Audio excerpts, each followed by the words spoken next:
Feast your eyes on this, Lara. How does that make your wallet rumble? I'm sorry. I only play for sport. Then you'll like a big park. Peru, vast mountain ranges to cover, sheer walls of ice, rocky crags, savage winds, and there's this little trinket. An age-old artifact of mystical power is buried in the unfound tomb of Qualopec. That's my interest. You could leave tomorrow. Are you busy tomorrow?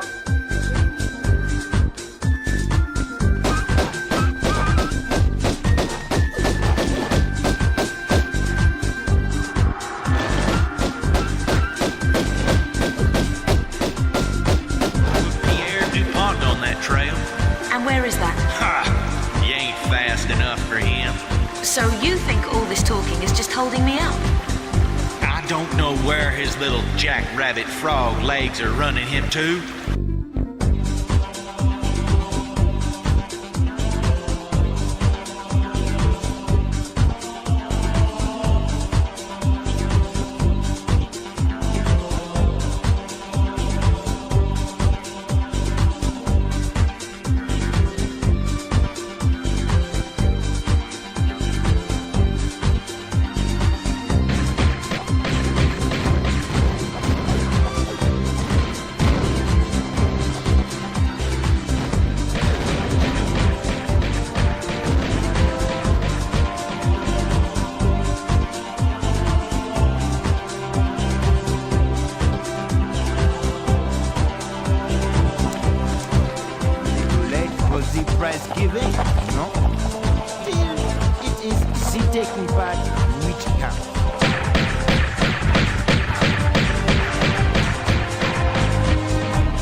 Hello everyone and welcome to the very first episode of Test of Time, the premiere retro videocast, where two old fogies go back in time and revisit games from their youth to see if they still stand up after, 20, 30 odd years, to see if they still stand the test of time. I am, of course, Jonathan Trussler, the deputy editor of HeyPoorPlayer.com, and with me here today is the one, the only... Francis DePercio, editor-in-chief of HeyPoorPlayer.com. How you doing, everybody? They're not there! It's just me and you!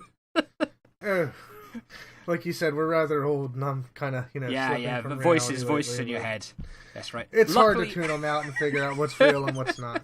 Everything's blips and beeps, but it's been that way since '83. Yeah, but I find like now we're revisiting our past. That's therapeutic, isn't it? You know, it's very good for people who suffer with dementia. Yeah.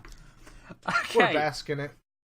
Well, anyway, for our very first episode, we have quite a corker. The original Tomb Raider, released all the way back in October 25th, 1996. The Spice Girls were at the top of the charts with Say You'll Be There. And another great scion of girl power, Lara Croft made her video game debut. The lead designer and artist of Tomb Raider was a man named Toby Gard, who created the legendary Lara Croft. He made it as a part of Core Design, a team of just 6 people working in Derby, England, who took 18 months to develop the game. When Tomb Raider started preliminary work back in 1993, the character design, Toby Gard was not only the lead designer, he was also the character designer and artist. And he had noticed that he thought too many, well, pretty much all the women in video games up to that point have been either bimbos or dominatrixes. And he really wanted to create a kind of a female character who was a bit more, shall we say, empowering, a bit less sort of ridiculous, shall we say. Still, yes, so Lara Croft very much still a product of the 90s, but I would have to say, yes, something of an evolution above what had come before. So originally, the main character in Tomb Raider was going to be a man. Of course. Of course. But then they decided to change it to, you have a choice between 2 different protagonists, as was the style at the time. However, they realised that would create twice the work for cutscenes and, rendering, that kind of thing. So they decided to just go with a female character. Now, Lara Croft was originally a sort of slightly fascist-looking military militant woman from South America called Laura Cruz. Think how different history would have been if she had stayed Laura Cruz. Before the game proper begins, you're allowed to go to Croft Manor, Lara's stately home, where you can do some tumbling and get used to the game's basic mechanics. Now, the first thing I noticed about this training video is that it does just as much as the kind of intro to really show you who Lara Croft is as a person.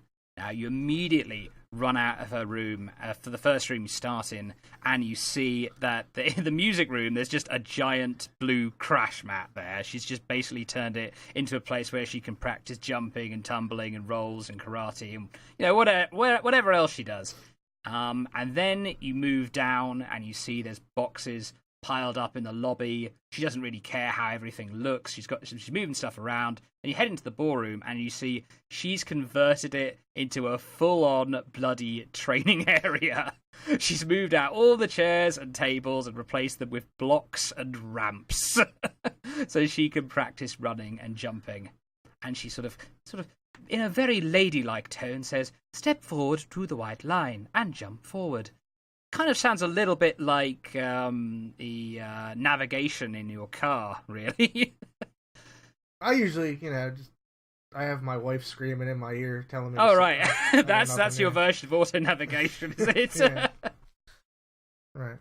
So the lack of doilies in the estate, was that authentic or? Absolutely not. God, where are all the doilies? Yeah. Clearly, you guys took offense to that. But the thing is, that's what I feel about... I think that's what really sort of defines this level. I mean, the fact that you can hear from her accent, from the trappings, from the models of knights and the candelabras and the chandeliers.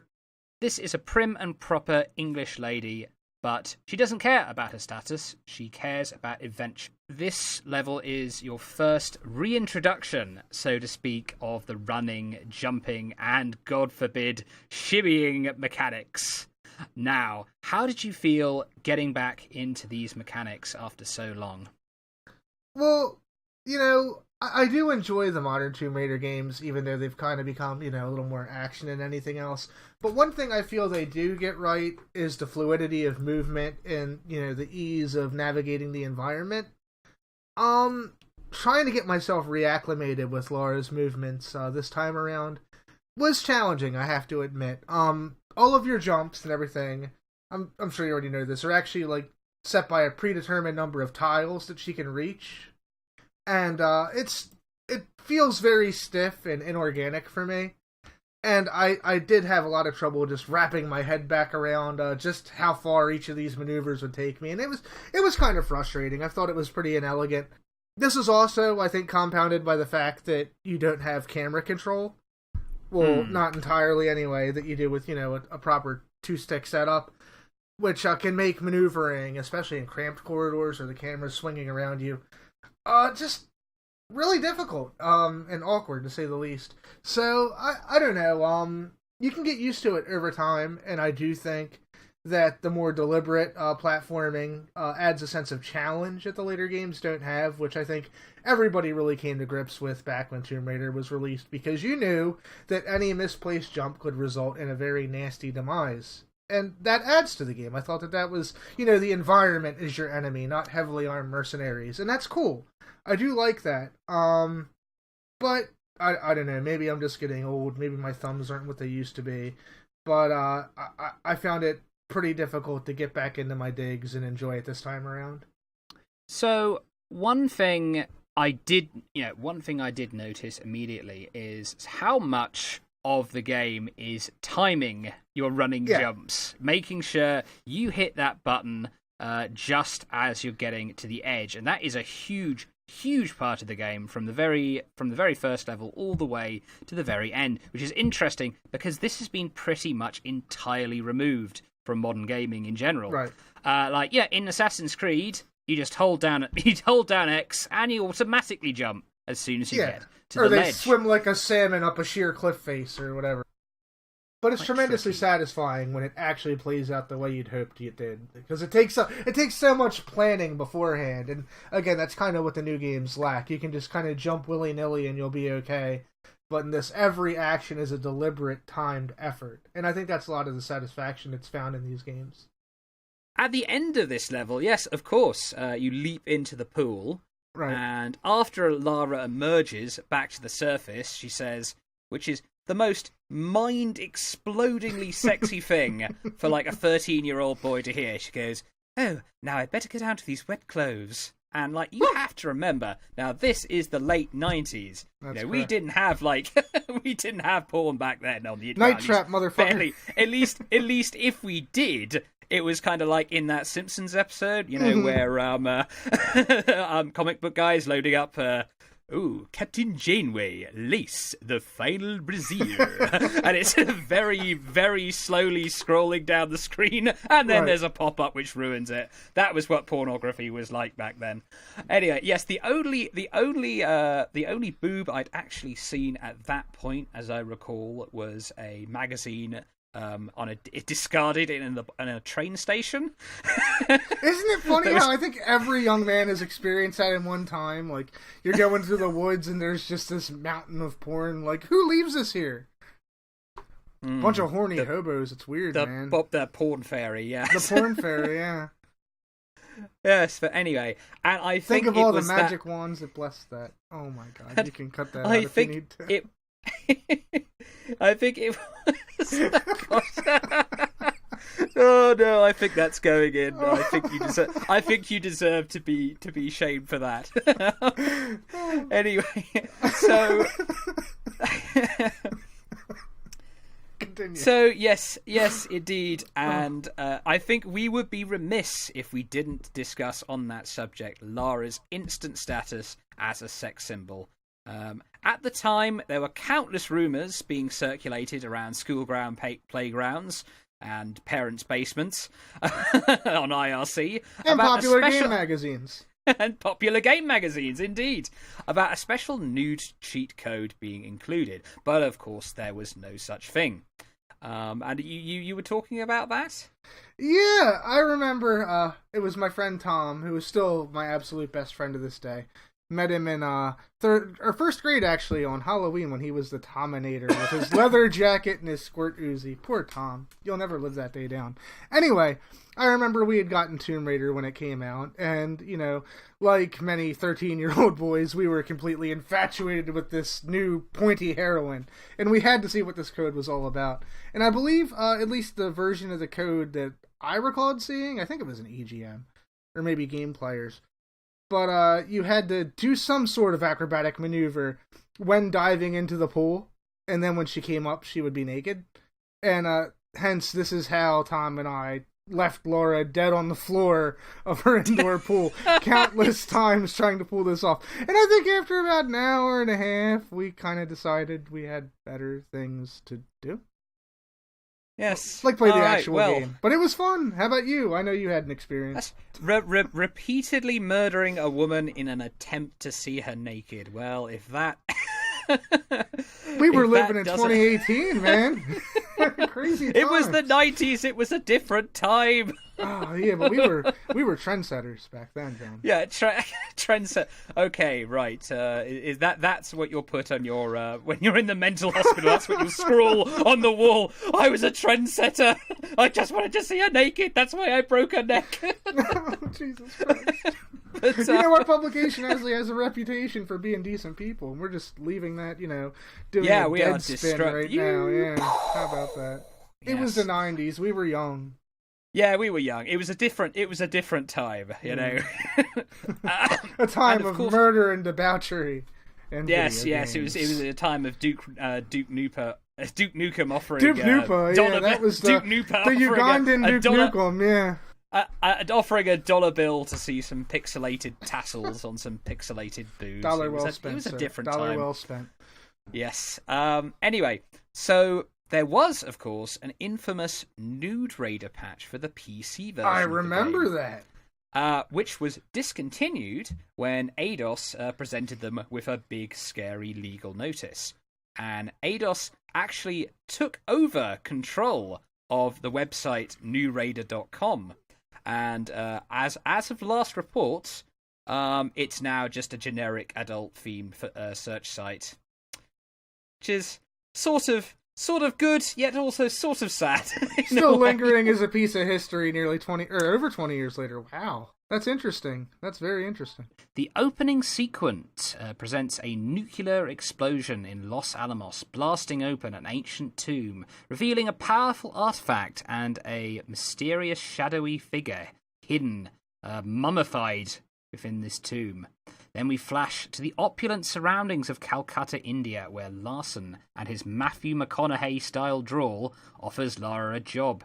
NATLA, the boxen blonde head of NATLA Enterprises, asks Lara to retrieve the mythical scion.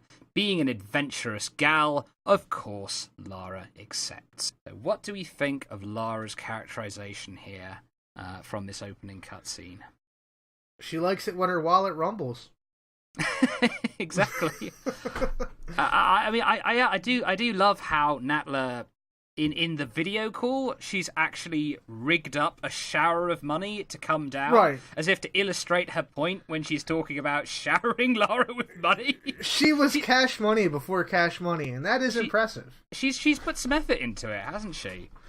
She does. But yes, I think this opening cinematic is great because it establishes everything we need to know about 90s Lara. She's not doing it necessarily for the money. She's not doing it to, avenge her father or something else with her father or some She wants a good old adventure. Exactly. She's doing it for the adrenaline. She's doing it for the thrill. She's doing it because she's hardcore.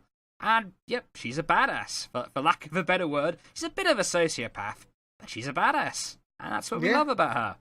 No arguments there. So how did this seeing this Lara for the first time in quite a while strike you? Well, it's a far cry from the Lara, who's just trying to survive that we see in the later Tomb Raider games when they tried to humanize her a bit more and not make her this deadly mannequin with a bitchin' pair of 45s and, basically the personification of a living Mountain Dew commercial that we, saw in 1996. So, I mean, that's a pretty stark contrast, I think. Of course, Lara Croft wasn't the living personification of a Mountain Dew commercial, but she did become the physical personification of a Lucozade commercial. And I'm gonna talk about that later. I cannot wait to show you that. Now, the first thing you'll notice is that immediately when you go into this level, darts shoot out of the wall and stab you in the shoulder.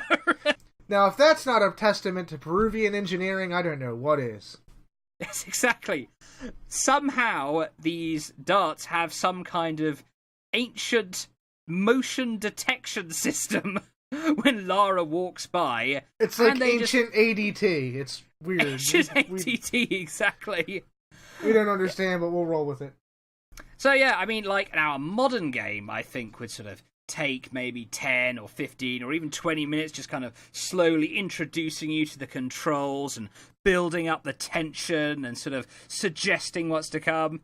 No, you just run right in, get stabbed in the shoulder by like a 1 foot long dart. It's a lot like life if you think about it. Yes. I mean, Blood. But what hospital were you born in? Jesus Christ. bad one, You man. came out of the womb and you were jabbed in the arm by a 1 foot dart. I don't like to talk about it. Yeah. I think Dark times. I think the hospitals in Delaware are somewhat lacking, to be honest, from the sounds of it. Yeah, there's Wilmington favelas, man. They're dicey places. So yes, as you wander in, yes, you're greeted with sort of a creepy silence and ambient noises, and you were quite impressed by this, weren't you, Francis? Yeah, I really like, despite the fact these areas aren't quite as large as I imagined them as a child, the way that the sound is handled, they really simulate the acoustics of being in a wide open space really, really well. And that ambient noise, it makes the areas seem a lot bigger than they actually are, which I thought was really cool. And I think it holds up to this day. Yes, I think in modern times we're more used to kind of reactive music. Well, yeah, it's Right. just... Well, nowadays, like, every game is made with, like, a symphony orchestra and Right. everything. Like, if Tomb Raider came out now, then I think what would happen is that immediately be every time just any kind of action happened, there'd be some kind of It's all dynamic, yeah. orchestral thing. But instead, no, it's all just this kind of acoustic sort of You can backing hear, like, track. Wind blowing through the tunnels and water dripping from some unseen source, and it's really cool. It's convincing. As a kid, it made the hair on the back of my neck stand up on end, and to this day, I still think it's pretty impressive. Exactly, and I feel sort of too much, sort of an over-instrumental kind of soundtrack can kind of dampen how isolated and Right. how isolated these tombs really are. And that's a big part of it, I mean, I think, is like the fact that, you're in these places that have been untouched for, a couple thousand years. You're the first, person to set foot in here aside from whoever somehow broke a seal that you didn't notice and left hundreds of med packs and shotgun shells scattered all over, but we don't have to talk about that. But really, you feel like you're somewhere that's sat untouched for, ages, and it's awesome. And you feel like if you were to die an unpleasant death in these, catacombs, that no one would find you until you were dust, and that's awesome. Yes, you can just sort of imagine Ron Perlman saying, "You fucked up a jump. Now your bones will lie, ignored and forgotten, in the bottom of a pit forever." I would have something gone like for Morgan that. Freeman, but yeah. that works. Your bones will lie at the bottom of this forgotten pit forever and ever. That's a pretty You Kennedy-esque suck. Morgan Freeman, sir. Why your bones will lie at the bottom of a pit forever. Ask Ik not bin what ein you can do for Berliner. your corpse, but... Oh, well, yeah. Leave the impressions to the professionals, Francis. Thank you. Yeah. Anyway. Now, the caves are, of course, where you encounter the game's combat system for the first time. Now, immediately, when those wolves leap towards you for the first time, I was 13 all over again. I was leaping backwards, doing backflips, firing away with my pistols, then flipping to the side, flipping left and right, twirling around to blast away. It was really great, because I feel all too often in more modern games, you're not the author of your own destruction. You're just a guy pressing a button to make the next animation of you doing something awesome happen. Right, it's kind of like the amusement ride effect. Exactly. In this game, you're doing all the awesome things yourself. You're making the flips yourself. Right. You're doing the circle strafing yourself. And I quite like that, really. What did you think of the combat system at this early stage? I can appreciate that. Like you said, it does feel a lot more dynamic than games we play these days. But my biggest problem with it happens to be the fact that the camera oftentimes has a lot of trouble keeping up with the action as it unfolds, and that can leave you staring at some weird part of Lara or some cliffside, while really you just want to see the bats that are trying to eat your brains. So, on that note, I appreciate it for what it is. It leaves a lot of room for experimentation, especially when you're playing in a wide open area where you can really utilize, all of Lara's acrobatic maneuvers to their best abilities. But I just wish that the camera was a little more responsive. But then again, back in 1996, that can be said for most games that were full 3D, so I really can't fault it that much for that. Now, in the caves is also where you'll start encountering one of the game's many secrets. You'll jump up onto a ledge that's sort of off the beaten track a little bit, and then you'll find some supplies hidden away, and you'll hear a little doodaloo noise. And really, that's the payoff. You didn't want that tiny ancient med kit. You wanted that nice little Scooby-Doo xylophone note to let you know you'd done right. Yes, exactly. I mean, some crappy medkit's not what you want. Really, you want a pat on the head. One thing you'll notice in this first level is that it's not like more modern games where, say, you'll be running along and you'll find a dead end, but inevitably in every single dead end you'll find a new gun, or you'll find a secret, or you'll find a collectible or something like that. But sometimes in Tomb Raider, you'll find dead ends, and they'll just be dead ends. That's it.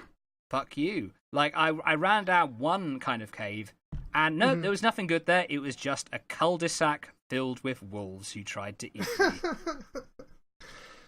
Yeah. And I feel that's kind of realistic, isn't it? Sometimes. Well, you don't know what purpose that room held, millennia ago. Yeah. It could have been a storeroom. I'll tell you what purpose that room held. It's a bunch of 90s video game developers being dicks. Yeah, That's what purpose it held. Fuck you. The city of Vilcabamba. I think this was one of the first levels that really punished me for carelessness. Now, in more modern titles, it's commonplace that when you find a solution to a puzzle or finish a dungeon or whatever, that some previously obscure passage will conveniently open itself up, so you can access the main hub again. So there's no backtracking. But Tomb Raider, the original, it's all about backtracking. I remember doing this one jumping puzzle where, there's the first real jumping puzzle of the game. You're leaping over a pool of water. But then once you've pulled the lever to open one of the doors, when I dropped back down again, I broke my neck.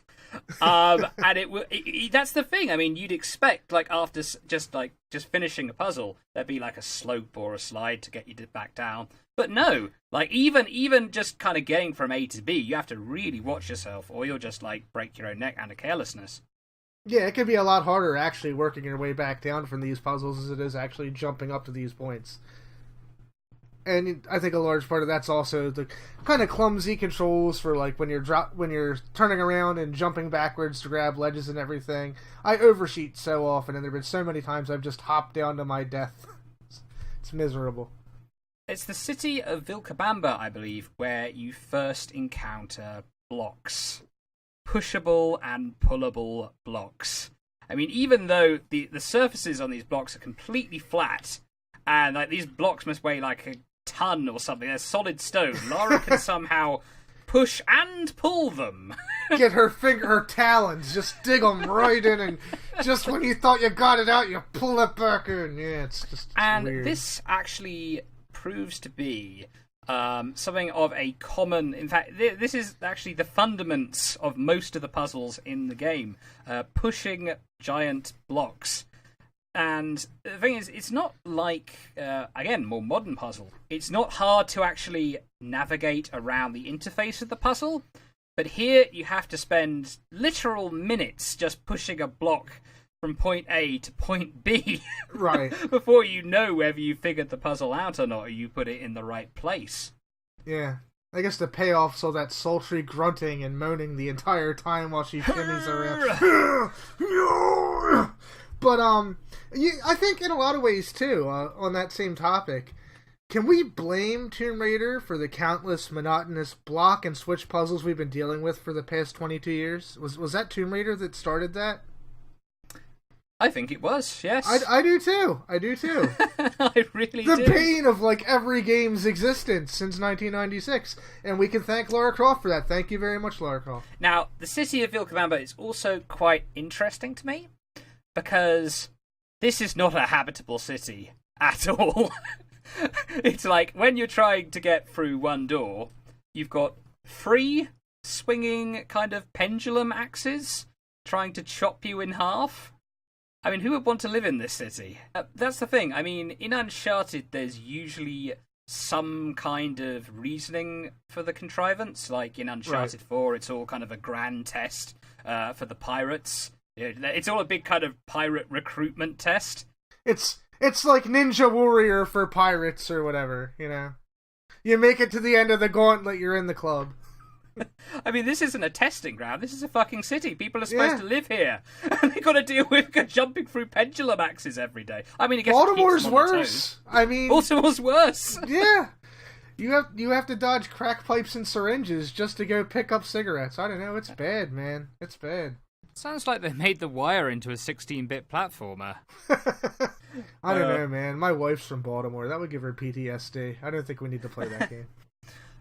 So when entering the Lost Valley, Lara almost immediately encounters a pack of raptors and a fucking Tyrannosaurus Rex. So here, Lara Croft has just made perhaps the single greatest discovery in human history. Actual living dinosaurs in all their awe-inspiring, terrifying majesty. And what does she do? She shoots the shit out of them without even flinching. Does she take a sample of their DNA for testing? Or even a photo to confirm this truly momentous event? Nope, she just moves on without even a passing comment. Because Lara Croft is a badass who does not even give a fraction of a fuck. What the fuck did these dinosaurs eat for the past, several thousand years anyway? I don't know. What were they feeding off? This T-Rex isn't, in the space the size of a fast food parking lot. What the hell did he do to entertain and sustain himself for all these years? I'm completely at a loss here. I don't know. Maybe he ate the raptors. Maybe the raptors are very... Maybe the raptors and the Tyrannosaurus Rex, they kind of got an agreement going on. Like, I'll eat one of your children. And I don't know. They had the waterfalls. You think T-Rexes eat, salmon? Eh? I don't think he could fit his head into those tiny little... Yeah, I know. Areas.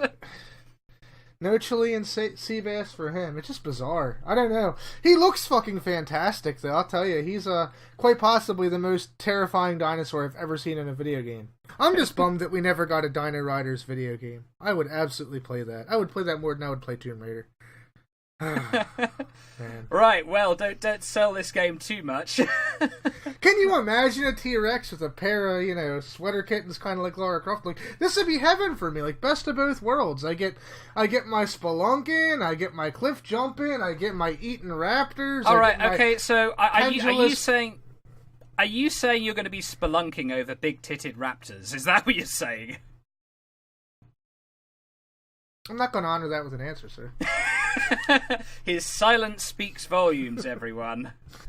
So one thing I was wondering is the rickety wooden rope bridge that sort of separates... It's hard to say. Yeah.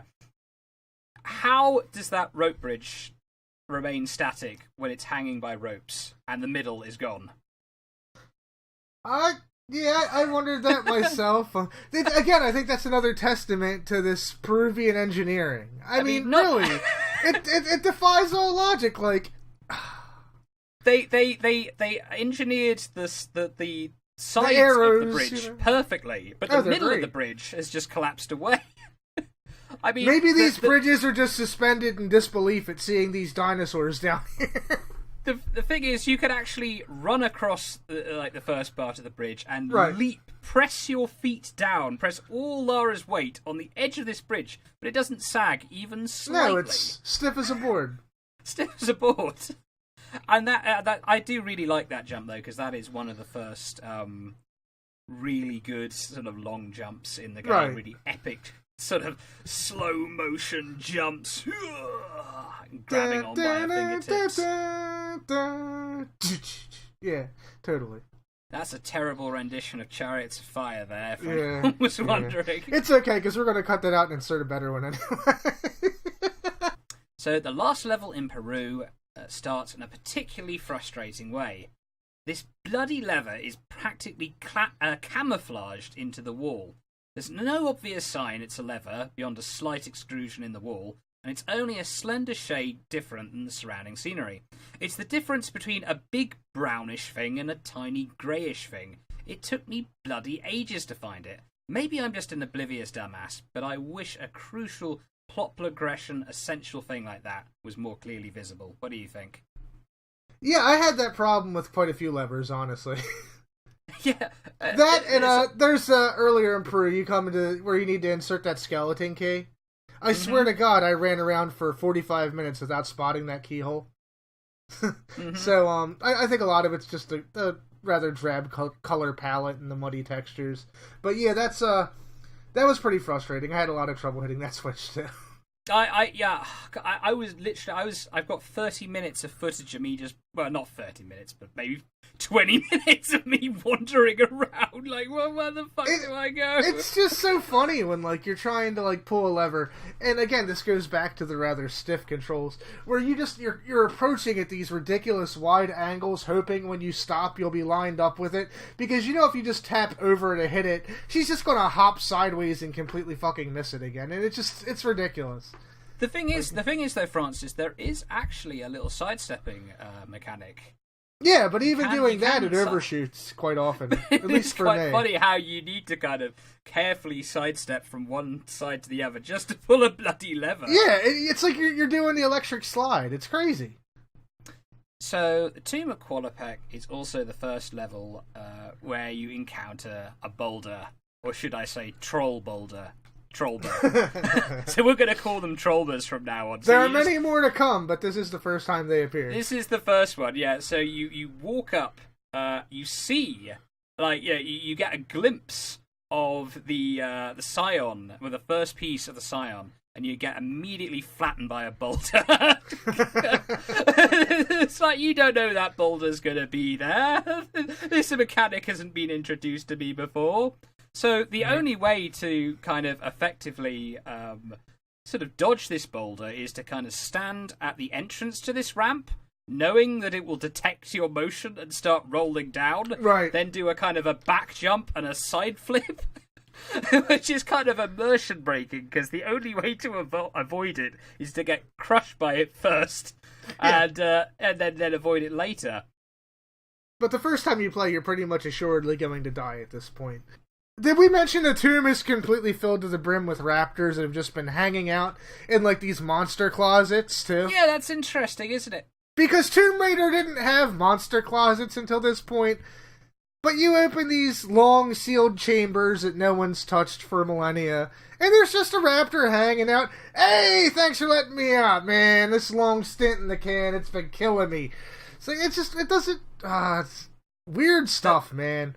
Stuff that you saw in games back then that just had absolutely no explanation, and we just accepted. My only explanation is that sort of they'd been fucking around in the valley, and they ended up climbing back there and got trapped inside. And when sort of Lara opens the door, they're like, "I'm sorry, I'm a vegetarian, but I'm really hungry." Your Scion's in another castle. And of course, naturally, when you pick up the Scion, the entire Tomb of Qualopec activates its kind of self-destruct mechanism. Self-destruct mechanism. Yeah. So yes, you end up running out. There's boulders following you again, more Trollbers. The whole thing's collapsing around you. After escaping the Tomb of Qualopec, Lara is ambushed by Larson, the drawly douchebag who offered her the job in the first place. Now, I found the boss battle with Larson to be pretty disappointing. Now, first off, when you start off, he's got you pinned down in the water because you've just sort of swum out the waterfall. And the only way to fight back is to clamber onto the shore while he's peppering you with fire. However, in the end, I had no trouble just unloading my stored shotgun shells into him in point-blank range while using a quick medipack to heal myself. There's no real kind of incentive or encouragement to use Lara's acrobatic skills here or employ any kind of strategy. I mean, I feel for sort of the first pivotal boss battle, this is a little bit of a letdown. What do you think? I agree, and I think that problem extends to all the humanoid fights in the game, all the boss battles in the game. Like I'd said earlier in the segment, like you had mentioned, coming out of the water, that's really the only real time the humanoid bosses actually pose any kind of real threat, because they're getting the drop on you. When they catch you in an awkward place, yeah. Exactly, when you're either battling the camera controls or you're climbing up something, so you're completely immobilized. But apart from that, really, all you have to do is circle strafe around enemies, and they very seldom can actually fire back and hit you. They're just not smart enough. They don't turn quickly enough. Their mechanics are just... they're neutered. They're not really a threat. So as long as you get the first shot and are able to stay locked onto them and keep moving, I think that Larson and every other boss in the game falls completely. No, I actually, this is going to be quite comical. I actually was sort of tried to kind of like, as soon as I clambered out the water, to sort of do a quick jump away, but I actually ended up sort of jumping on the spot twice. So I was jumping on the spot while shooting him with a shotgun, while simultaneously healing myself. I mean, it was kind of a pretty That's fast impressive. That's really impressive. It looks sort of faintly ridiculous. I mean, it is the cool, badass Lara Croft hopping up and down on the spot while shooting someone with a shotgun. It's kind of vaguely comical. So, it turns out Lara has been betrayed by her employers. After defeating Larson, Lara presses him for info, and he tells her that a mercenary named Pierre Dupont has been sent to find the Scion. No, where his little jackrabbit legs are running him off to. Yeah, I'm not sure. Is that racist against French people? I'm not sure. I think Larson himself is racist against Americans somehow. It's racish. It's racish. Racist, sort of racist. He didn't say frog legs. No, he didn't say... Well, you did. Oh, yeah, you did. Yeah. I'm not claiming I'm better than Pierre Dupont. God, Listen to that name. I feel like Larson, I mean, they've really kind of gone hardcore here with this sort of posh British lady, and I think to kind of contrast with her, they've kind of gone really over the top with Larson. Turned him into MAGA Man. He's kind of like a cross between Matthew McConaughey and Foghorn Leghorn, you know. I think you hit the nail right on top of the head there. He's kind of got this weird lumberjack plaid shirt on jeans. He's like the brawny man's like trail park living misfortunate brother. It's a hell of a thing. Lara cuts an elevator cable and uses the other cable to rappel up to the top of NATLA's headquarters, where she finds out where she needs to go next. She finds a can of beans! You can't not mention the beans! Do it again! Okay, fuck it, do it live! First off, I'm going to I think I'm going to leave this in the bloopers. She doesn't find the can of beans on top of NATLA's headquarters. She finds the can of beans at the entrance to St. Francis's Folly. Oh, you're right. Wrong. You're absolutely right. Fuck me. Your fucking middle-aged mad memory. I'm not very far I've been behind prepping you. for this episode for a couple weeks. It's not fresh anymore. Francis he's been prepping for this for weeks and he can't remember where the can of beans are. Stewed in my own juices, just like those beans. Yeah, oh, god damn it. Okay. Alright, so, after defeating Larson, Lara... oh shit, I'm on the wrong... I'm really... After defeating... Okay, so... At St. Francis's Folly, she finds a telltale can of beans, giving away that Pierre Dupont is inside. Beans. So I've been thinking about those beans. You've been thinking about those beans I've been thinking about those beans. So I guess that was Francis's Folly, huh? Listen to the outtakes. That's the level. Yep. So you walk into this room. You walk into the first room where the levers are, and you're attacked by silverback gorillas. Gorillas, the Grecian gorillas. Who knew? Yeah, quite what silverback gorillas are doing in Greece. I mean, is the climate? I don't think the climate's right for them, really, is it? Maybe they vacation there. Yeah. Maybe, yeah. Okay, yeah. In that case, bloody hell, Lara's just going around murdering a bunch of gorillas on vacation. It sounds about right. I mean, she puts 50 cal rounds into bats. This is like Cabela's Overkill edition. I don't know what's going on here, but she's kind of fucked up, John. She might need some help. She's well. I mean, they say people who torture animals turn into serial killers. She might be on her way to going full Nathan Drake at this point. I mean, at least Nathan Drake kind of sort of showed a little bit of emotion, kind of in based on what's going on. But Lara's just, I'm going to kill you now. Yeah, sorry. I mean, the way she reacted to killing that deer in Tomb Raider 2014 after playing the originals, I kind of feel like that was like an apologist gesture there for the fucking shit she put these animals through in the first couple Tomb Raider games. Girl's got problems, John. Girl's got problems. She's got serious problems, and yes, she's very much representative of the British upper classes. You guys kill a lot of animals? Absolutely, God. In fact, when we tried to outing some kind of hunt, right? Shooting grouse basically parliamentarians. What we have is what nobles and aristocrats and royalty do is they do something called fox hunting. They get dressed up in their kind of white chaps and their black caps and regal red jackets, and they basically take a bunch of rabid dogs with them. They ride on horses. They've got their guns, and they go release foxes and then hunt them down and kill them, basically. And whenever we try to stop them doing it, the Conservatives try to bring it back again, even though nobody wants it. So I guess she's true to her character. I like that. I think everyone kind of overlooked this aspect of Tomb Raider and Lara Croft's personality, don't you think? Yes, the British upper classes love killing innocent animals. Yeah. Anyway, so after you pulled the levers, actually, what did you think of the gorillas as opponents? I had to pause my game, and I think I laughed for a solid 20 minutes before I got back to it. They're certainly not going to take over the planet anytime soon, because they typically run straight into walls and kind of hang out there where you empty magazine after magazine into them. They're ridiculous. It kind of helps that they're so fucking badass. They're just like, while you're shooting them, they'll kind of thump their chest and be like, come on, yeah, right, come on. I mean, what do you expect from vacationing church-going gorillas? These guys are fucking hardcore, man. They are. They're hardcore. I mean, they've gone well outside of Africa to the adventure tours in Greece. Okay.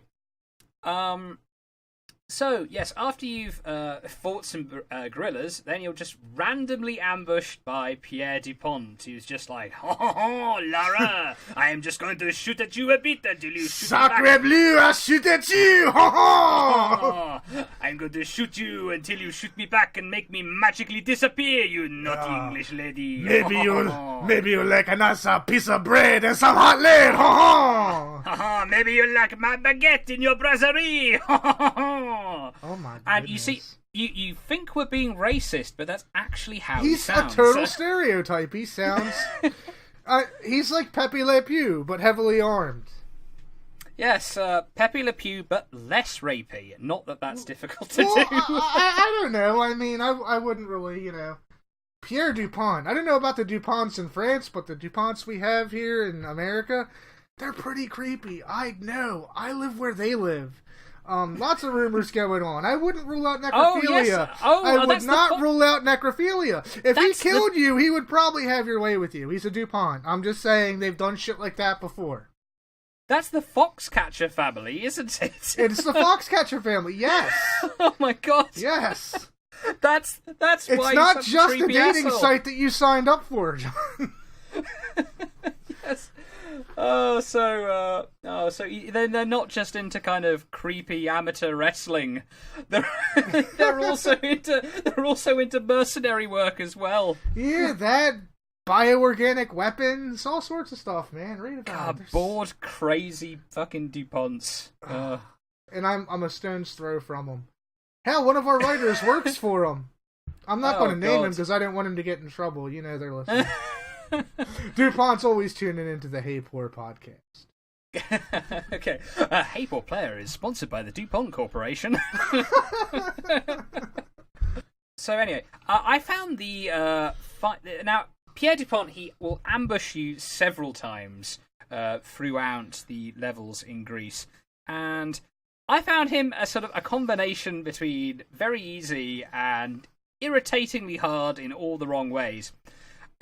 Because the first time you face him, you can beat him not by kind of jumping around or whatever, but just kind of like running in circles around him and just kind of running sort of towards his back, and he'll just kind of like very slowly turn around as he runs around. Just like the experience with Larson. I mean, and every other NATLA grunt. And when you've actually shot him enough, he will disappear into thin air. Just disappear into thin air. Like he didn't That's another exist DuPont thing. They do that. They're like vampires. Really? Yeah. That's it. The DuPonts are fucking vampires. They're fucking vampires. They're the bioengineered vampires at that. Bioengineered vampires. Yeah. You heard it here first, folks. I think. Are we going to start talking about the lizard government next? Jesus Christ! Yeah, this first test of time has turned to conspiracy theory central here. Okay, there's another point later on. I think it's in the tomb of Tihocan. Okay. Where you'll kind of jump up. You've just jumped past another kind of swinging pendulum thing to flick a switch to open something up, and you jump back, and then you jump through the opening. And as you're climbing up, guess who's there? Fucking Pierre DuPont. Every fucking time, Pierre DuPont. Well, while you're in the bloody corridor and clambering up onto a ledge. The only time they get you, once again. Ha ha! I see you with your back exposed. Ha ha! I will shoot you while you are clambering up the ledge, you naughty lady. I do not know where your little frog legs took you. Frog legs? Why would you call her frog legs? She's English. You are not doing racism very well, Francis. So the centrifuge of the level is this kind of massive spire, and on each level there's a locked door, and behind each door represents a different god. When you go through the Atlas door, you're fighting gorillas because they're really strong, like Atlas carrying the world on his back. Mm-hmm. And when you go through the Neptune door, you have to dive through the water. When you go through the Thor door, there's there's the lightning, and then Damocles, there's the sword. So I thought that was a really cool Indiana Jones-esque moment. Every challenge sort of mirrored this particular mythological theme. That was really good. Yeah, I thought it was cool too when you first walk into the pathway to the through the sword of through the Damocles area where the swords are suspended on the ceiling, and you see that and you're just like, shit, something absolutely awful is going to happen here, and I'm going to be a human pincushion. And as you progress through it, absolutely nothing happens until you go in the chamber and then work your way back out, and then they start dropping like raindrops. But as terrifying as that was on the setup, the noise they make when they hit the ground absolutely ruined it for me. It's like, in Final Fantasy, are you familiar with the enemy Tonberry? Yes. Little hooded reptilian guy with that tiny dagger. Yeah. Doink!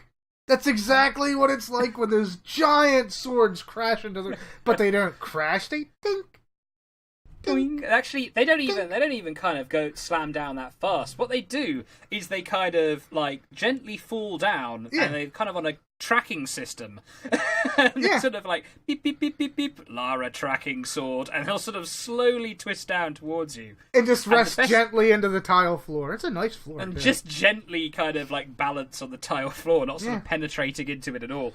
And the best way to get past them is to actually sort of gently walk around them. You know what I did? I got off of the tiles and just walked along the elevated area where the columns are when you're making your way through there. And it just it declaws that whole scenario. You have nothing to fear. They don't land in those little elevated areas, so you can pretty much just saunter your way through and be fine. Okay, well, basically, the forum, there's a kind of stone disco ball, and there's kind of 5 little grey platforms, and the lightning will shoot onto these platforms in a kind of a random way. Oh, now, right. I spent a really long time, because I would try running through the middle, get zapped. I tried running through the sides, I get zapped. Uh-huh. I tried sort of waiting to see if there's a pattern. Nope, it just zaps you. Right. So, after struggling for so long, what I ended up doing in the end was I just kind of went around the corner of the room. Couldn't reach you? Yeah, and basically I went around the corner room and it couldn't reach me. Nice. I was like, wait, it's so... Wait, that's it? Like, I don't have to memorize, like, a pattern? Or... Right, you're anticipating so much more to it. Like, there has to be a system, and you're looking for that opening.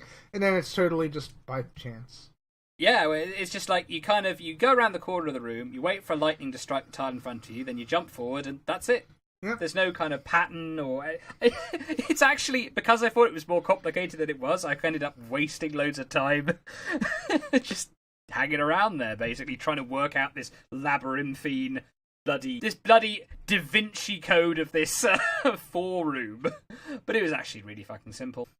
Now, one thing I found about the Neptune area is it's one of the first real water puzzles of the game, where you have to sort of swim down to quickly grab a switch and then get through another door before you drown and die. Right. What do you think of the swimming in the game? You know what? Replaying it for this episode, I actually thought it would be a lot more frustrating than it was, because I remembered it being so maddening as a kid. But I didn't have that much of a trouble. Like, I still had to wrestle with the camera. It was still frustrating. But I actually thought to myself that I found it easier to hit switches just because of your movement speed underwater than it was on land, which is just bizarre to me. But I didn't struggle with it too much. I thought it was okay. How about you? I didn't struggle with it at all. It's the kind of thing, I do remember when I was much younger, drowning a lot. Yeah, I had the same issue. I think it's because I hadn't really played a 3D underwater swimming sequence before. So, I mean, but by now, it's second nature, really. Yeah, exactly. And it's sort of gracefully swimming around with Lara, and all the swimming puzzles. They were they were intuitive, is what I'm saying.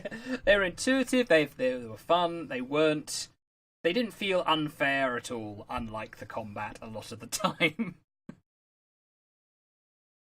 When you enter the Colosseum, I think it really does start to show just how many exploits there are in this game. Like, one of the very first, when you're sort of winding your way up towards the Colosseum itself, you'll find a pit with an alligator in it. Right. And there's absolutely nothing to stop you from just walking up to the ledge and shooting it to death, and there's nothing the poor alligator can do to stop you. Shooting an immobile animal that can't fight back, I mean, it sort of made it feel less like a tense battle for survival, and more like a kind of Dick Cheney hunting trip. Yeah. You cut off the quail's wings and then shoot it, and then accidentally shoot it. Your friend in the face, I mean, yeah. Yeah, exactly. Icing on the cake, right? Exactly. Whoops! How do you miss a small, flightless quail and shoot your fucking friend in the face? That's our dick! So I think a great thing about the Colosseum is that, you are really allowed to have good, solid fights. Yeah. In the Colosseum, because there's plenty of space to jump around. There are also spike pits to avoid. You can jump up to get down, Jump up and get down. There we go. That's a timely reference. I thought another thing. Well, we're 1996, man. We're just trying to be, topical here. Mm-hmm. But one thing I thought that was pretty cool too, and I'm not sure if you felt this way. It's funny because it's a part of the hardware's limitations when you go to the Colosseum, but it's one of the first episodes where your field of view is very limited in a wide open area. You can't see very far ahead of yourself, so it makes these areas look humongous. Like when you're actually in the Colosseum itself, like the arena type area, if you really feel like you're isolated and alone, like you have the light just emanating from where Lara is from your field of view, and then just this inky blackness all around. I thought that was a little unnerving when I was a kid. Very early on in the Palace of Midas, you see just how cruel Tomb Raider is in the classic 90s sadistic death states. Now, you'll find a giant stone hand that's fallen off a statue of Midas. Now, of course, if you're aware of the mythology of King Midas, you know that everything he touches turns to gold.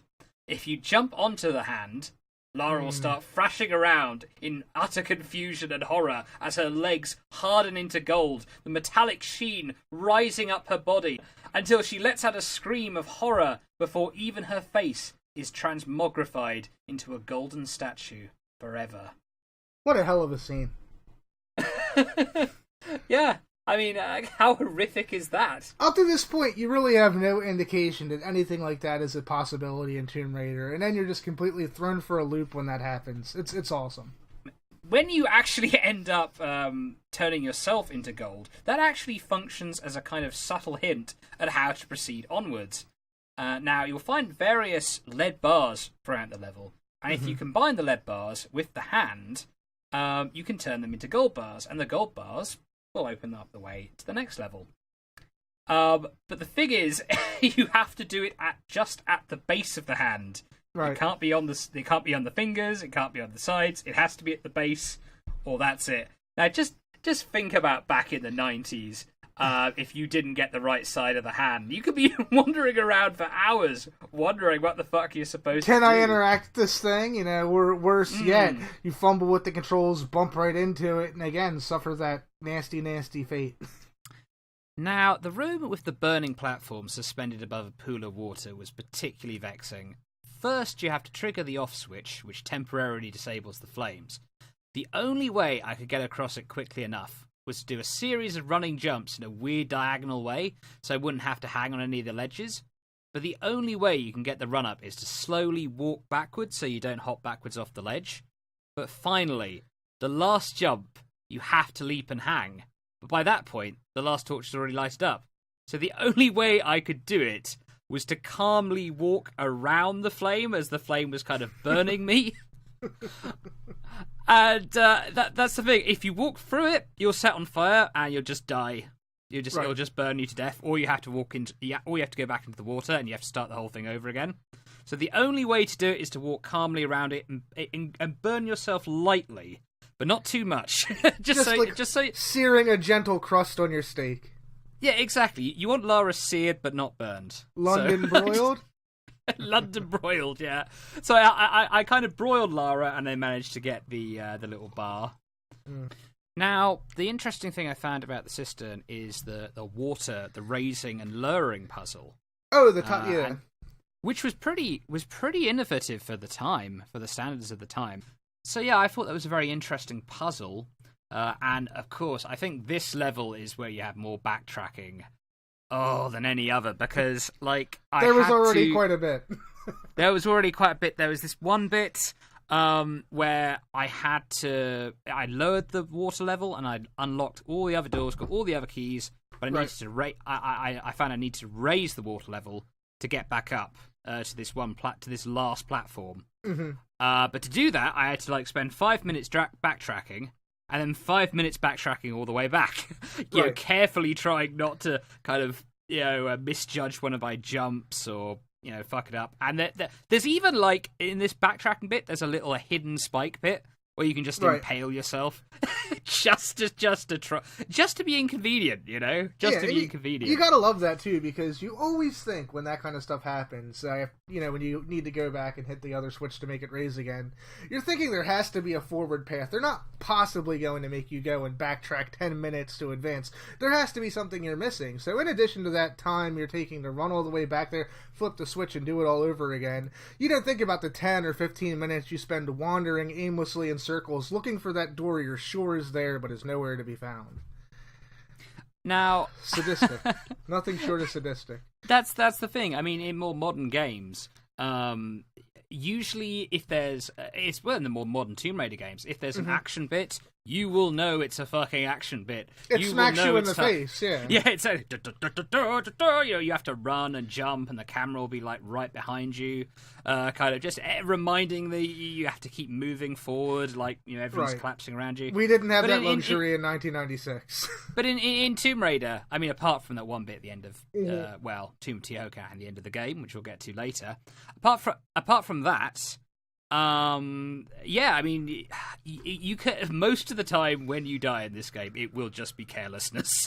Sure. just forgetting to hit your med pack in the middle of a combat, or you'll just fall into some spikes or off a ledge because you just weren't paying attention. Or you you were backtracking. break your neck trying to do the Nude code that doesn't exist. But yeah, exactly. Well, we're not all perverts, Francis. No, not all of us. Just us two. Yeah. Perverted old men, which is even worse. Oh, yes, one other thing. I have to say the water in the cistern is just perfectly crystal clear for being what is basically a centuries-old sewer. Did you notice that? That's plenty of time for fecal matter to dissipate, isn't it? Yeah, I guess the crocodiles must have eaten it all. Yeah, the crocodiles ate it, yeah. Yeah, clearly.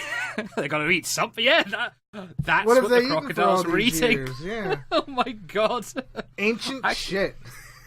I'd say you say like there's got to be some some like hoity-toity restaurant in New York where you can probably order like 2,000 old like crusted shit. They have bug joints and everything. I wouldn't be surprised. Wow, you've got a vendetta against New Yorkers here. New Yorkers, I do. Well, Is hey, you Brits aren't much better. All right, at the turn of the century with their mummy pills and all that nonsense. Well, you popping say pharaohs. Ugh. You say that 100 years would be enough for shit to dissipate, but they are still digging this sort of this solid sort of 10-ton block of poo, kind of from the bottom of the Thames today. It's just. Well, it's not just poo. I think it's kind of held together with cooking oil and. Sounds like you're talking about Britain's version of New Jersey, but. Wow! Sorry, Mike. Hey, Jersey guys, I'm sorry. This fucking guy. Hey, what can I say? Hey, look, these A Jersey fucking guys. podcast in here. We're just trying to fucking walk here, and we got this fucking Francis. And we got this ancient shit that they're digging up from the Thames. The fuck? What do you expect from me? Hey, it's 100 years. Hey. It's clean. Hey, it's okay. It.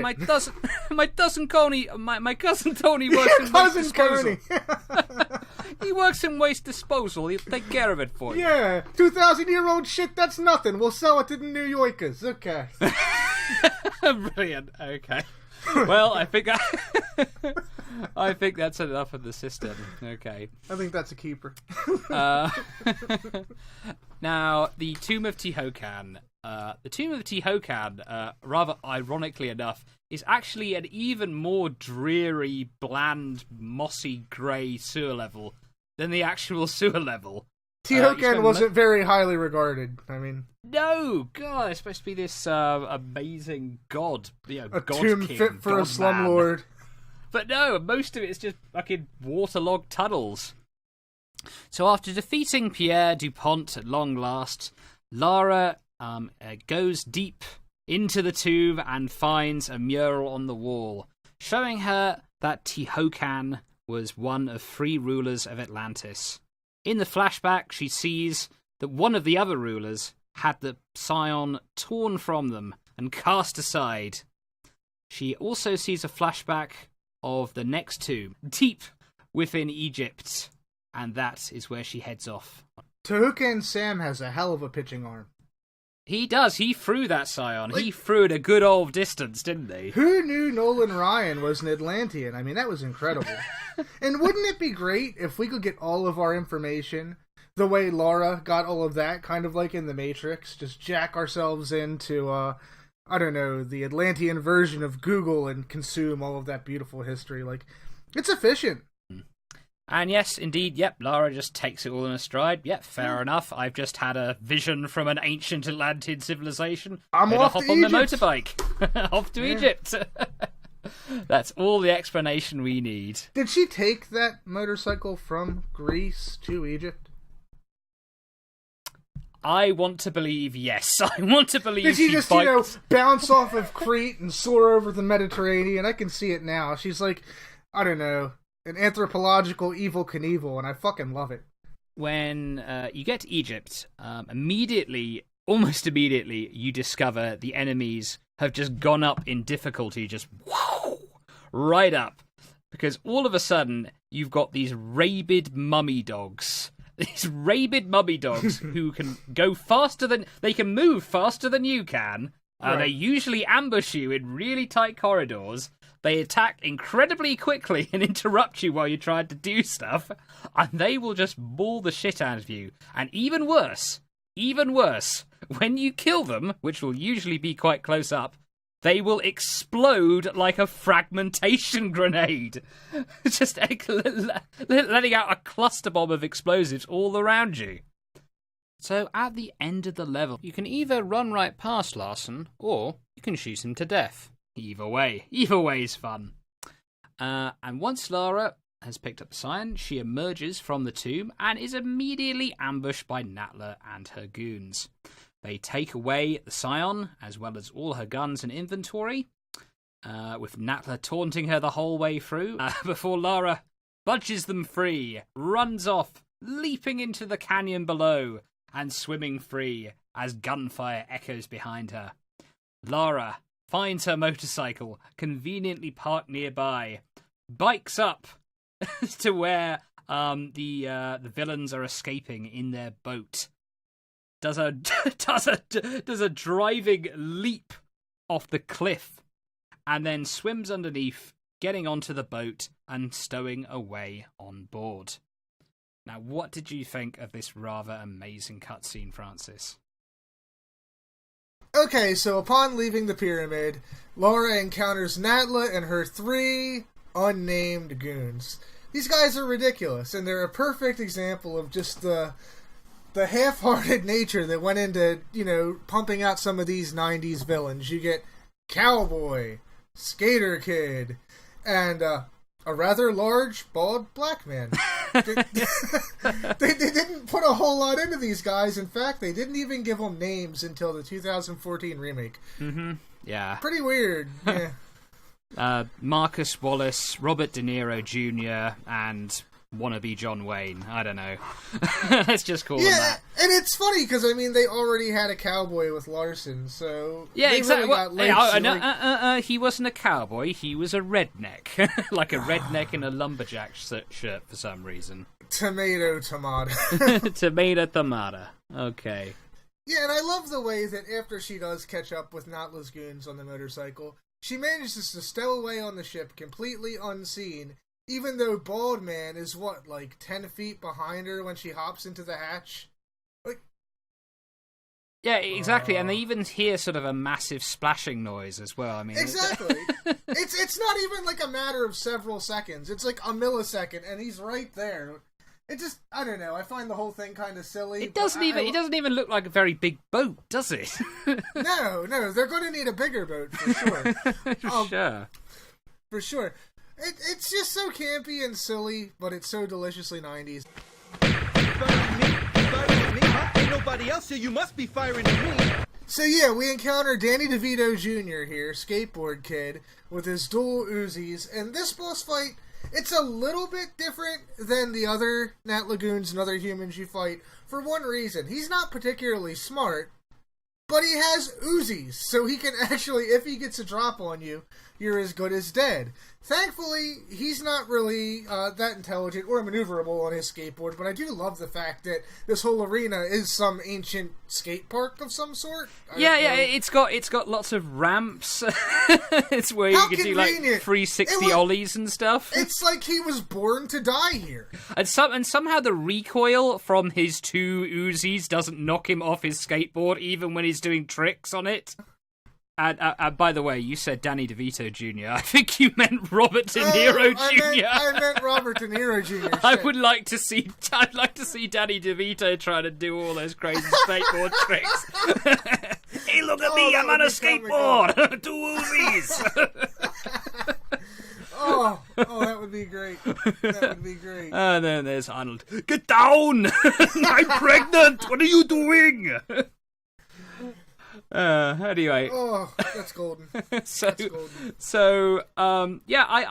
think this is probably, funnily enough, probably the best boss battle in the game, and that's not really saying much, because you do actually get to do all sorts of cool aerobatic moves as you're trying to kind of keep up with him, and if you misjudge one slightly, then you fall about 40 feet into lava. It's quite dramatic. It's actually difficult to kind of get a beat on him sometimes.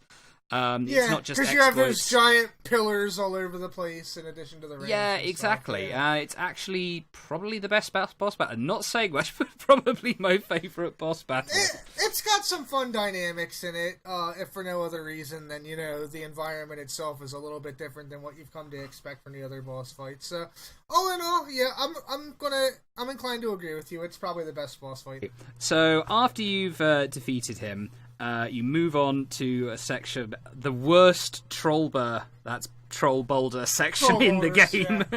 Yeah. You go down the middle. There's one boulder that comes down.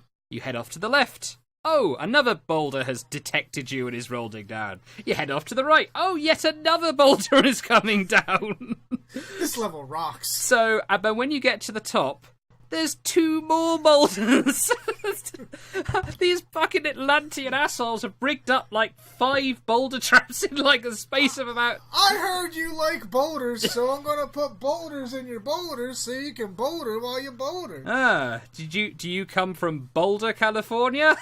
Because I heard you like boulders. That's Colorado. Yeah. Oh, Colorado. Very good. Yeah. Colorado. There we go. I look like a fucking asshole now. But this is all I know about Americans. They're cowboys and rednecks, so... Okay. Fighting with all of my ability to, not make another out-of-place baked bean joke. I'm not gonna fuck that up again. Okay, there we go. We both fucked something up now. My apologies to Californians and Coloradians. Anyway... So, the final boss battle, mercifully, in NATLA's mind, is the aforementioned bald black guy. That's his name, for the lack of a better one. Marcus Wallace. Anyway, so yes, I thought this boss battle was quite easy, really. One of the easiest boss battles in the game. All I needed to do was kind of just, while he's reloading his shotgun, after he's just fired it, just hop back in, shoot, hop back out, shoot, hop back in, shoot. It was easy peasy. He's pretty much the opposite of Skater Kid, and he was even easier for me, because when I started the fight, he was stuck in the fucking ceiling. So he really stuck in the ceiling? Stuck in the ceiling, yeah. Holy shit. He just dropped down, very large and very blackly, into the middle of the arena with his shotgun, and it was a snooze. So again, like Skater Kid, he's the anomaly here. Very blackly. We love our skater boy. Very blackly, yeah. Okay, that's an interesting adjective and or adverb. he was like a shotgun-toting storm cloud hovering above. Okay, now Atlantis itself. The first thing I realised, there's this incredible pulsing, thrumming sound. I actually look at the editing on my video. The whole of the sort of the actual Atlantis proper.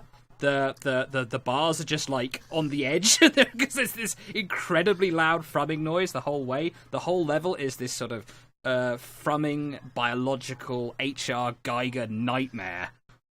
Yeah, I like that about it. It definitely stands out from the rest of the environments in the game. I especially like the weird meat catwalks that you run across for much of the area. Yes. It's just this metal gridwork covered in like charred bacon. I don't know. It's bizarre. Has NATLA just kind of redone Atlantis? I mean, I find it hard to believe that like this is the original interior decoration for Atlantis. Yeah, that's a good question. Everyone's awful scabby. It looks more like I don't know, like a 12-step meeting or something for... Yeah, I mean, you can just imagine this on Grand Designs. Oh, we've got this beautiful city that's the height of technology and enlightenment in the world.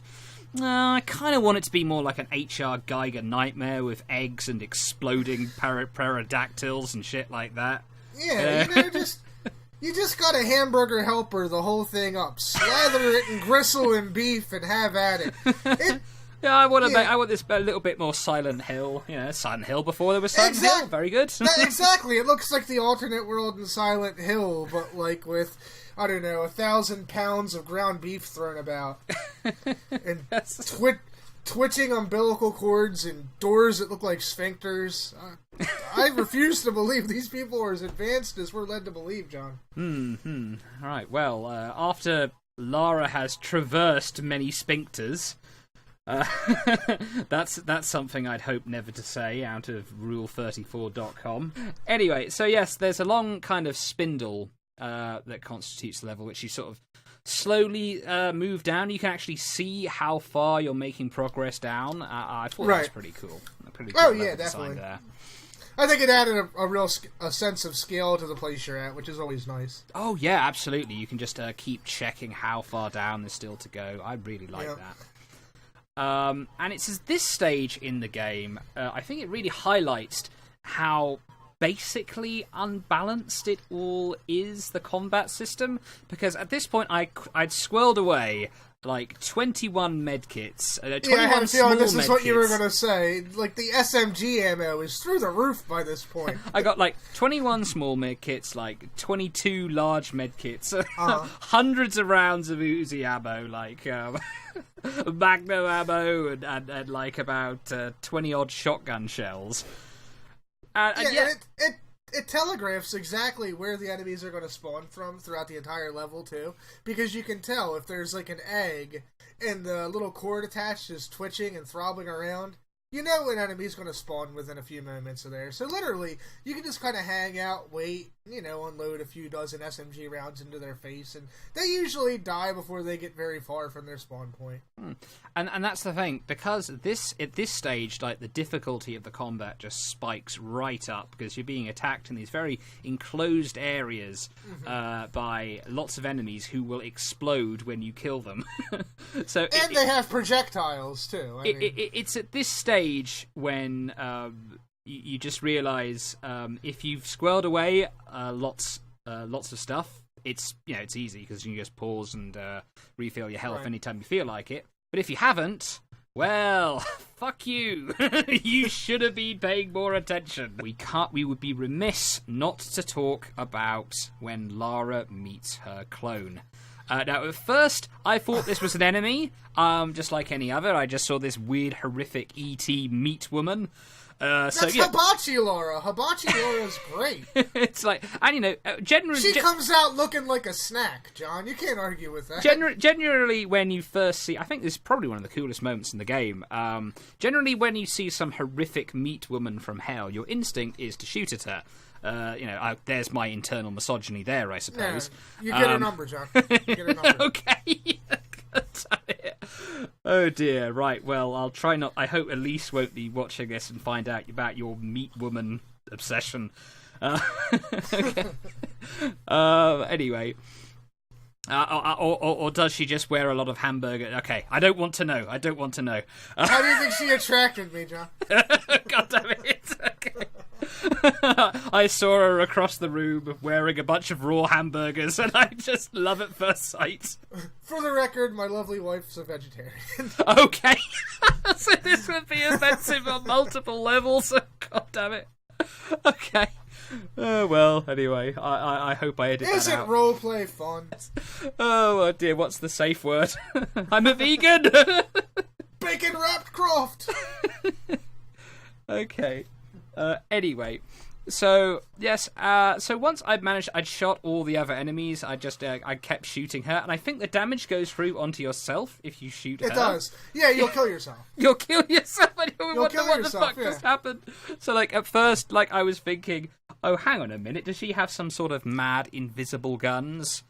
But no, after a while I realised, it's like one of those bits where you meet a mime. It's like, I go left, she goes left, she goes left. Oh, it's a clone. Wow, fancy that. I believe you can actually use her to help dispatch the enemies that are in that area as well, which is pretty cool. Mm-hmm. And that was pretty cool. And like at first, I was like, oh, brilliant, I found a new friend. Isn't that nice? Isn't that unusual? Fancy that. And then I found out, like, oh, I'm stuck in this room, nowhere else to go. And then I saw, like, a big pit of flames, and I was like, oh.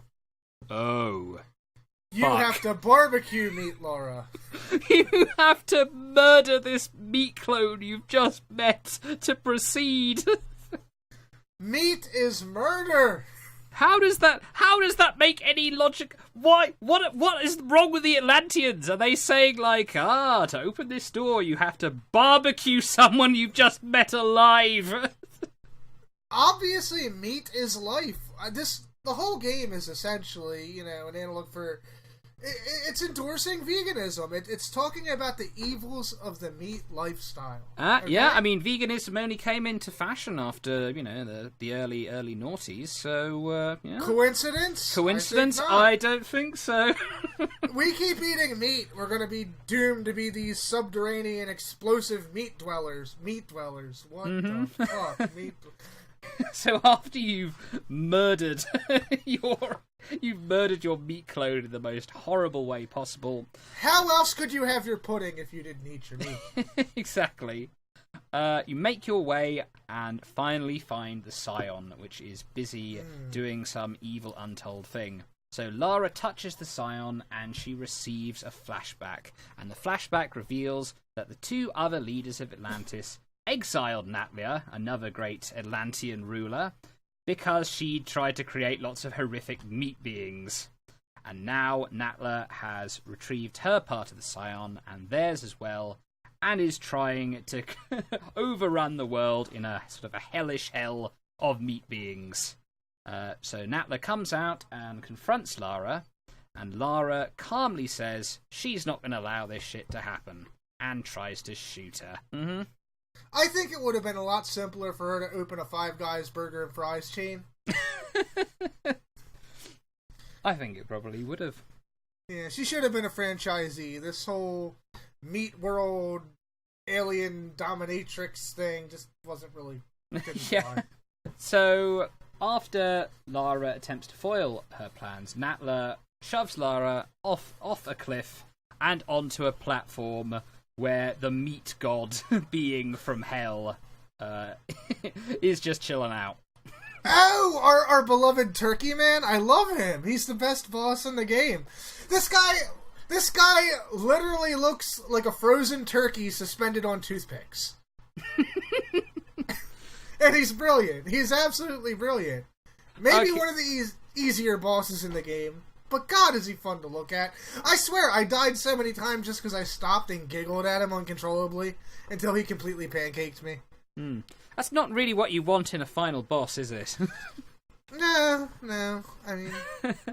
Yeah, I mean, you kind of want it to strike terror into your heart, and rather than sort of laughing at him, bafflement and amusement.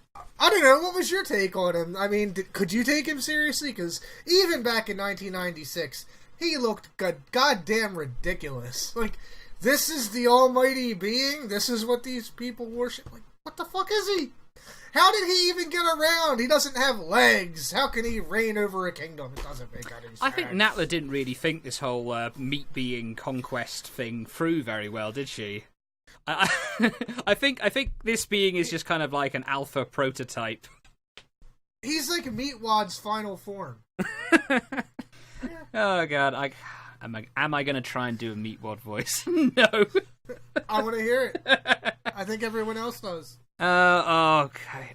It's been a long time since I've watched Aqua Teen Hunger Force as well. It's like maybe you can quote some. There, Lara. I don't want to try and kill you. Man, Lara Croft, look at her with her big old bitties. I like her. There we go. Hey, Lara, you want to come meet the meat man? Come on, Lara. You want to play with the meat man? I'm going to beat you with my meat, Lara. Sorry.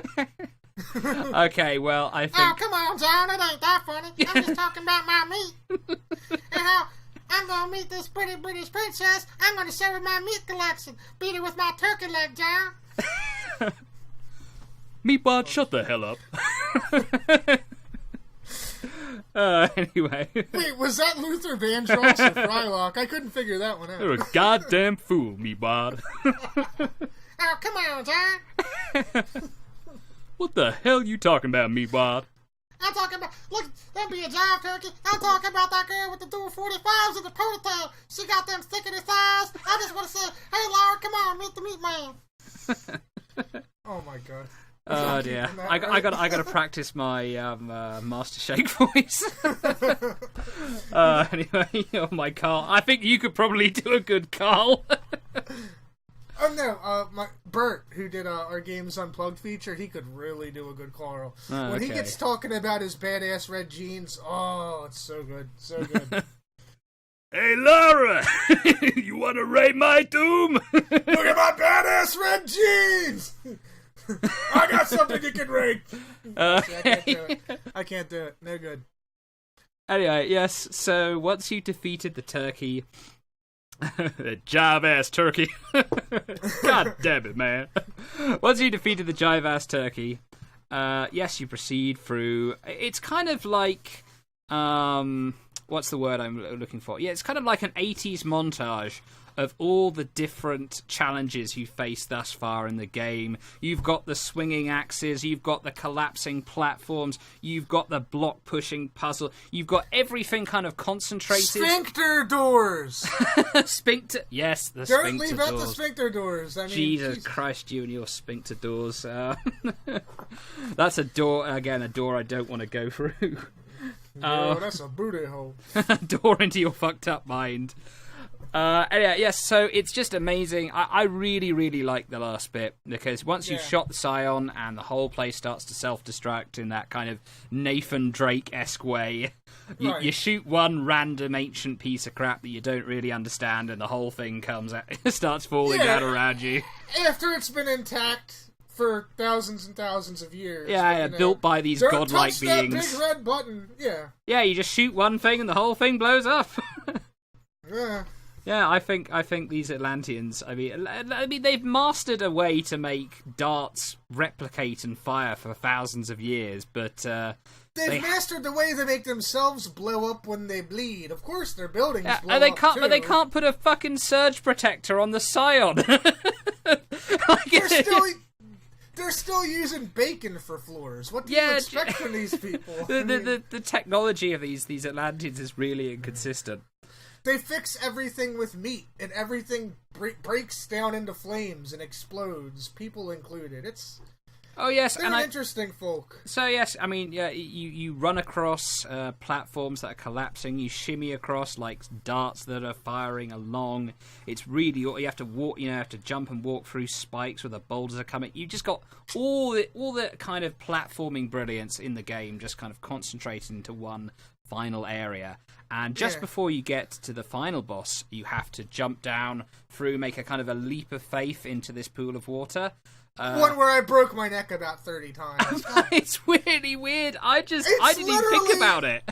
It is one tile wide. Literally, one tile wide. You have no room for error, but, you know... Well, I just jumped in. Try. Just another hole to jump just another hole to jump into. Yeah. Yeah. Jumping Johnny, I know. Right. So once you've gotten through there, you come to a room full of gigantic columns where you are ambushed by NATLA. Now, NATLA is in her final form. She's got, like, the succubus wings and everything, and she's got a grenade launcher for an arm. And, what did you think of this boss battle?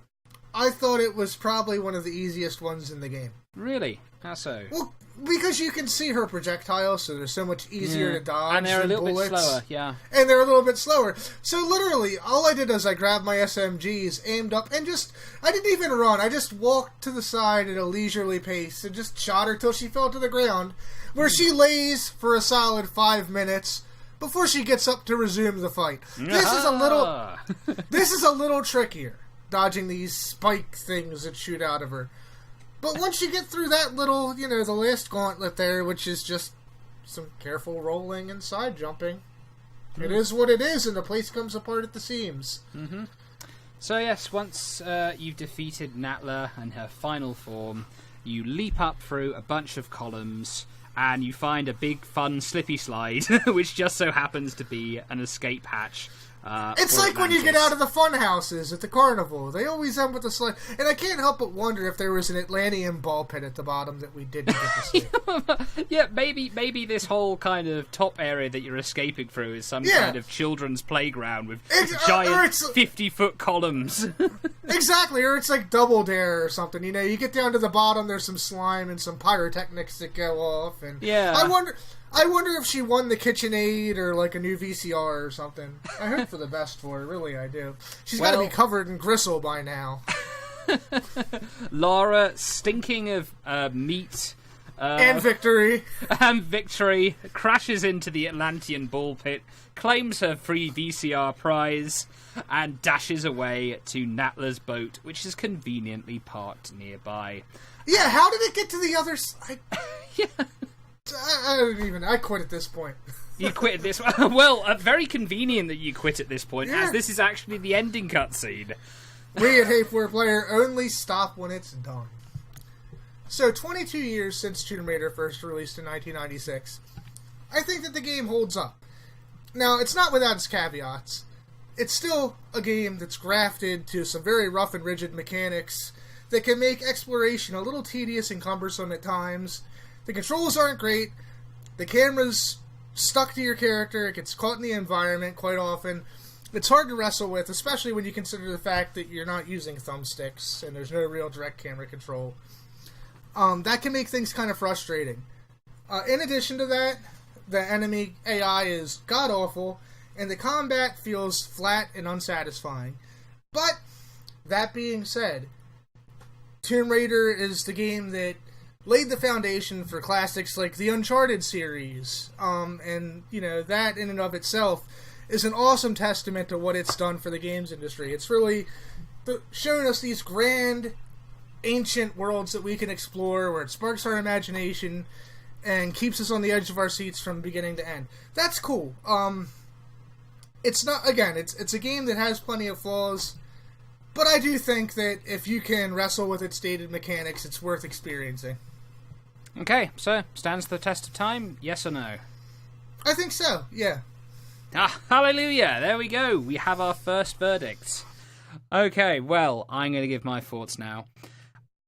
I think as soon as I just heard Lara's posh British sociopathic voice for the first time, coolly indifferent to murdering people and shooting animals, every type of animal she meets, it was like falling in love all over again. It was just so refreshing after the more modern kind of female characters who just, they have to have some kind of vulnerability, especially the new Lara. She's got, daddy, oh no, my friend just died, oh no, I don't want to kill everyone. No, this Lara, she's a badass sociopath, awesome 90s lady. She's very typical of her time, and it was just so much fun to play that character. And yes, definitely the combat is as clunky as hell, and it's not balanced in the slightest. You have to squirrel away loads of items just to have a good chance in the later levels, while the earlier levels are no challenge at all. But the platforming is just so satisfying, so precise. The challenge of that, and the puzzles, and just the atmosphere and the ambiance of these old forgotten tombs. It doesn't overplay with orchestral music every 2 minutes, sort of forcing you how to feel. You really feel you are exploring these old forgotten tombs with no kind of convenient hints or suggestions. You really do feel isolated and alone against these massive epic tombs.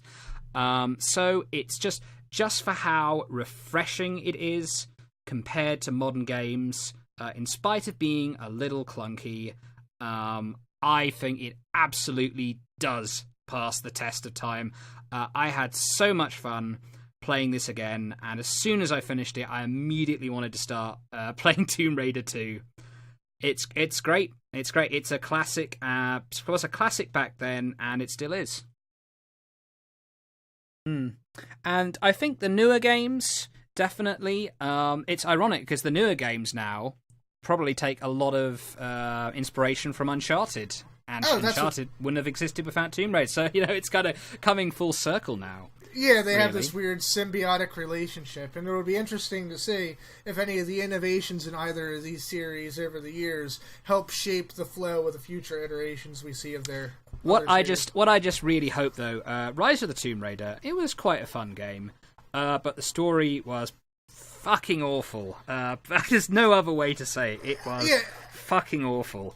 I think it really paled in comparison to the 2014 remake. I mean, the Tomb Raider reboots, written by Rhianna Pratchett, pretty, it's all right, quite a nice little start. But then Rise of the Tomb Raider, terrible. Lara is just completely obsessed with her father. She's just sort of bumbling from one kind of happening to another. Nothing makes sense. You've got this weird kind of conspiracy, hundreds-year-old conspiracy going on. Doesn't make sense at all. The storyline was terrible. And I think that's what I got back to when I was talking about the start of the game. Tomb Raider, the first game, it had a pretty simple, straightforward storyline. Lara's a badass. She's here to kick some ass. And yes, that's simple. But when you overcomplicate things, you risk fucking it up. So yeah, I think Tomb Raider, the series, could just look at its roots. And I think it could say, do we need to really do all the stuff we're doing, or do we want to kind of start making Lara more like the badass 90s iteration again? Find some happy medium, is what I'm saying. Don't make her a complete victim thrown to one thing or another. Maybe make her a badass with some flaws, but I want a little bit of 90s Lara back. I want to look at this new Lara and I want to say, oh, I see a bit of the old Lara in her. Kind of like James Bond in Skyfall. That's fair. That's like you could fair. see in Skyfall, it's like he's he's kind of the new James Bond, but he's got a little bit of the old James Bond as well, with the Aston Martin and everything else. I think that's what they need to do with Lara. Anyway, I would also like to see a return of the more complicated tombs, because again, like you say, it's more of a sandbox experience, and I'm inclined to agree there. You do spend most of your time, traversing over the overworld and all that, going from point A to point B. With these small kind of bite-sized areas in between that you explore, they never really feel like these massive, sprawling tombs. And the challenges themselves, they really pale in comparison, puzzles-wise and platforming-wise, compared to the earlier games in the series. And they almost feel akin to... Did you play Breath of the Wild? No, I didn't actually, no. They're more like the shrines. Like, throughout the overworld, there's these small shrines you experience, which are only a handful of brief puzzles, and then you get your little prize at the end. And that's exactly what they feel like in the new Tomb Raider games, and that's disappointing. I want to make the tombs the star of the show again. And... Yeah, exactly. So I think what we both kind of agree on here is, like, maybe make Lara the star of the show and make Tombs the star of the show. Make them co-stars again. It's almost like it's in the name. Yeah, Tomb Raider. There's a Raider and there's Tombs. And there's Tombs. Not abandoned Russian military facility stalker, because that's kind of what I'm getting these days. Now... as I said before, Lara Croft was a British icon, and she ended up becoming a advertising fixture. She was involved in many adverts, even banking adverts, but one particularly brilliant advert she was in was an advert for Lucozade. Do you get Lucozade in America? No, what's Lucozade? Well, you see, Lucozade, I think in kind of the 80s and 90s, they advertised it as this kind of cutting-edge sports drink for athletes. Charge yourself up with glucose, yeah! It's kind of like Red Bull before there was really Red Bull. Okay. But the way it turned out, it was more kind of something for students to drink when they're just kind of cramming for like late night exams or Lucozade with black tar heroin. Yes. So yeah, you basically just drink big bottles of Lucozade while you were trying to get an essay finished the night before the deadline or revising or whatever. Right. And so yeah, not quite as glamorous as they made it out. But they did certainly do a good job of selling Lucasade to university students, such as myself, the world around, with commercials like this one.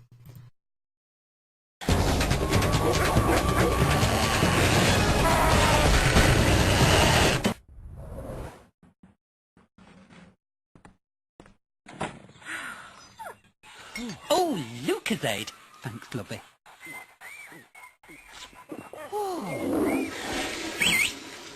Spartacus, Boris!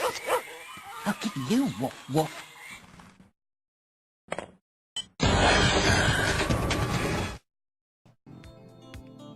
So that was the first episode of Test of Time. Francis and I had a few technical troubles making this episode, and it took a while to finish, as we're still working out the kinks of making such an epic retro game videocast. But we hope you'll bear with us and join us the next time, as we continue to put vaunted games from the past through the punishing Test of Time. If you enjoyed this episode, please like, share, subscribe, follow us on Facebook and Twitter, visit our website, and if you've got a few spare pennies behind the couch, donate to our Patreon. Thanks for watching, everyone. Bye!